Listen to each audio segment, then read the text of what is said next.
This video is made for adult collectors because, man, I kind of miss Fansproject. Alright, my 80s Autobot shelf. Yeah, 80s Autobot shelf. Hold on. Something aesthetically doesn't match up here. That's right, Ratchet's in his vehicle. Upgrade kits personally haven't really been doing it as of recent. At least, yeah, you know, for me. It's why I haven't really got any. A lot of them have been improve the figure to make it more accurate by adding a couple of pieces, which if that's all you're after, then that's great. I'm glad you got what you wanted. Personally, I love it when upgrade kits are more so something that makes the entire figure something completely different, and they seem to be doing that more and more recently with DNA's Armada Prime and Nova Prime kits and so on. But back when third party started, it started with upgrade kits, extra guns, headmasters, and then a full-on trailer for both Optimus and Hot Rod from Classics. Not sponsored, but this was a gift to me by my local shop, Comic Alley Toys. I'll put their eBay below, but most of their products are in store. But thank you guys. I've had the Optimus once and it was okay, but the Rodimus one, I was not prepared for how good this thing is still after all these years. This upgrade kit is what, like 15 years old now? God damn. This is Classics Hot Rod, and this is the box that you can attach to it. I'm gonna start in car mode because that makes this video flow a bit better. I love the design for Hot Rod's car. The sharp angles, the massive spoiler. I've just always been a fan of Hot Rod's car designs in general, like any of them. And this is a tiny bit stylized with it being a little bit longer in the windshield section and a thinner body. I love the silver painted side exhaust, the engine block, and the metallic headlights. I also dig how the tailpipe is the gun, and it has a blast effect missile for boost, which I've lost. Their taillights are also painted, that's neat. Though if you lose the gun, you are left with this massive gaping hole in the back. I like this shade of a more darker orange they went with, and the general vibe of the darker red colors they went with on this whole toy. Like, it just works a little bit nicer to me. He rolls pretty well on account for his pinned wheels that have painted rims, which is nice. Now let's bring in that box. Connecting Hot Rod is easy, just opening the side sections, slotting him in and closing it up, and yeah, that's really nice. It integrates so friggin' well with there not being any actual, like, locking tabs. Though I will say the way the pipes are broken up at the top feels a bit funky, but the rest of the colors and stylistic choices pretty much do well for Hot Rod. Like, the colors aren't an exact match, but for the time, I think they're pretty good. If a company like DNA were to make something like this today, the matching would be like on point.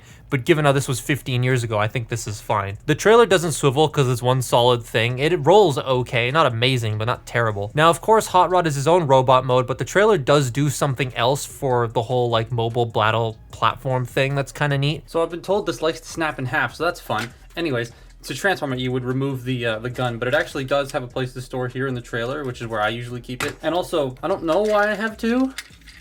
This is gonna make taking thumbnail photos a lot easier. So to start with, the first thing we're gonna do is slide the wheels out, get them slid out like that. Then you take these panels, fold them up, and then I like to compress them in a little bit more. You don't have to, but you can. Then you split the legs and bring the spoiler up, and then rotate the spoiler, then close it. Then what you're going to do is you're going to take the legs and shift them down. They just tab into here.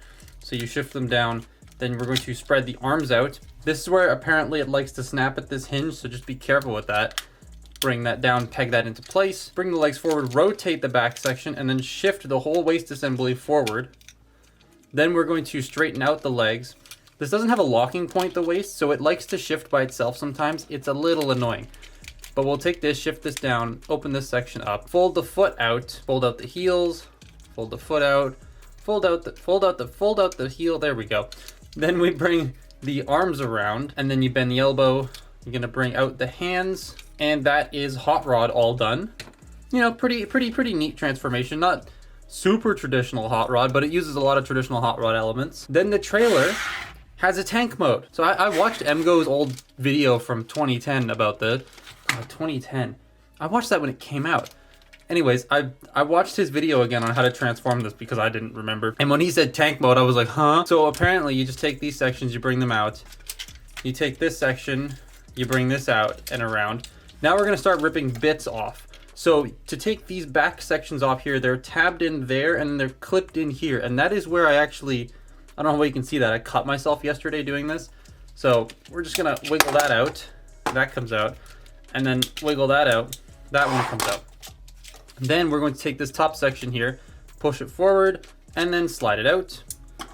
And then we're going to take this section here and rip these out. These are all the armor bits basically for Rodimus that we're taking off, and then we're left with this trailer. So we're gonna close this section back up. Then you take this and you rotate it around like that. Fold this up. Then you bring this, bring his gun out first. Then you bring this section down, and then you bring this section down. There you have the little mobile tank thing.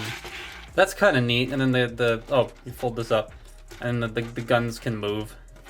That's pretty cool. Hot Rod looks a wee bit awkward. The design is neat, but the limbs feel oddly proportioned with these long, slender arms and beefy yet kind of stubby lower legs, with the door skirts and the massive panel on the back. The colors are nice though, like I said. There's a little bit more orange on display here thanks to the thighs and the giant spoiler poking out the back. He's a pretty decent size for a deluxe back then, being a bit more beefy than he is tall. And he has this flip-out pizza cutter under his arm that is kind of annoying to remove at times. He can hold his gun, looks a bit dumb without the missile in it, and the trailer platform is now this tank thing. That's cool. This isn't the greatest.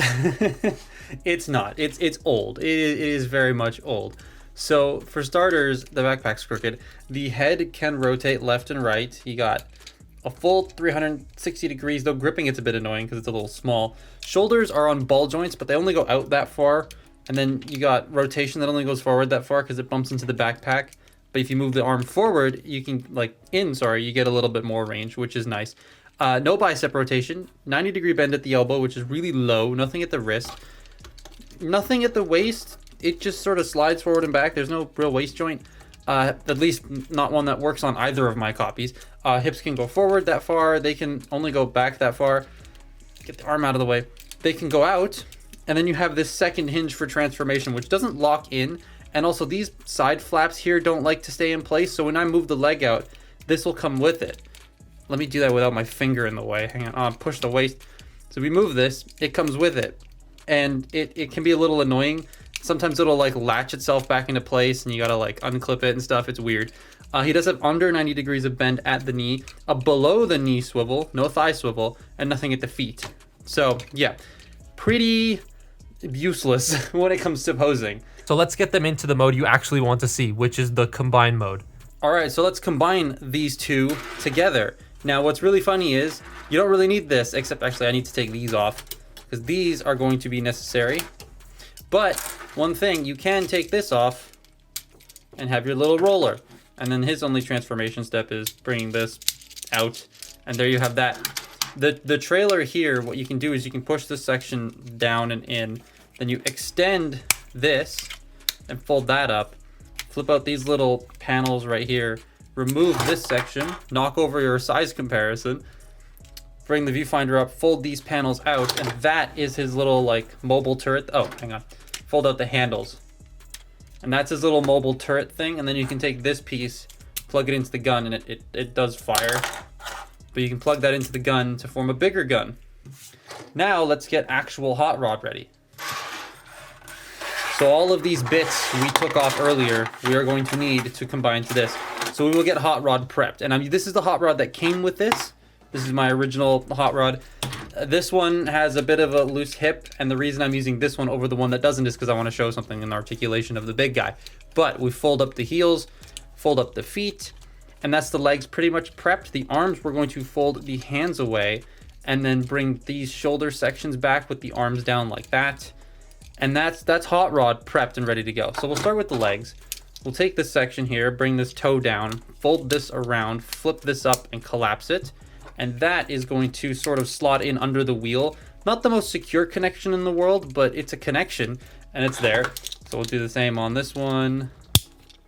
And then you just slide this into place, and that is Hot Rod on his boots.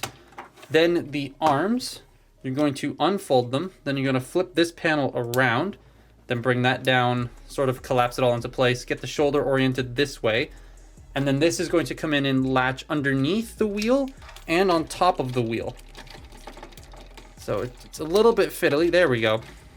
And that's an arm attached. Now what we're going to do is take this torso section here. We want to slide this piece out.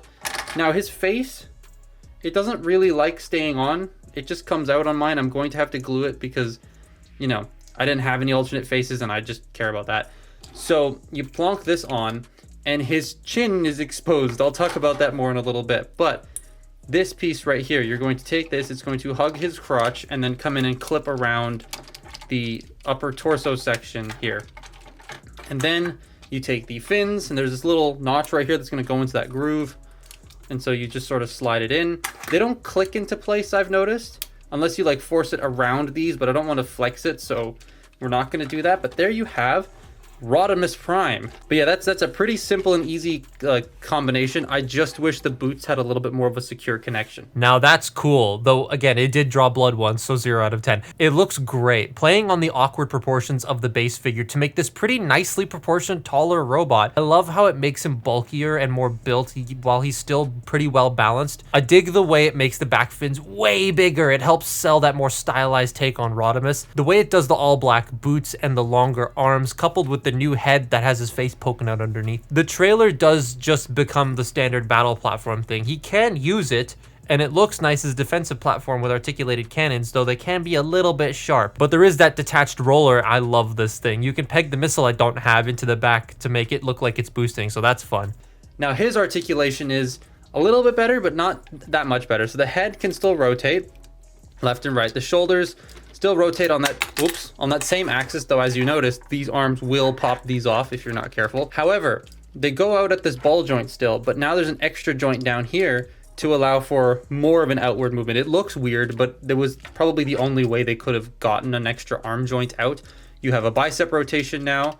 Don't unpeg the entire arm. That's the first time that's happened. You get 90 degrees of bend at the elbow and a wrist swivel. Nothing at the waist still. Hips can go forward. They can't go back. They can go in and out still. You have all the weird problems. The above the knee swivel, the same knee, but you now have an ankle tilt, which is really nice. Though it moves at a strange angle, it looks a bit funky. I like this a lot, and it's not horrifically expensive out there. I've seen car and trailer sets together go for around $100 at various TF cons. And like I said, my shop got one in, and they have the trailer priced at $40. If you can find it for that much, I totally recommend it for sure. Both Hot Rod and the trailer, of course. Like the Hot Rod by itself has aged quite a bit, and there are a lot of nicer Hot Rods that have come out since then. But if you get both of these together for a really cheap price, I think that is 100% worth it. But that's my look at Fansproject Hot Rod, well, Fansproject Rodimus with Classics Hot Rod put together. And follow me on Twitter and Instagram, and I'll see you next time. Bye-bye.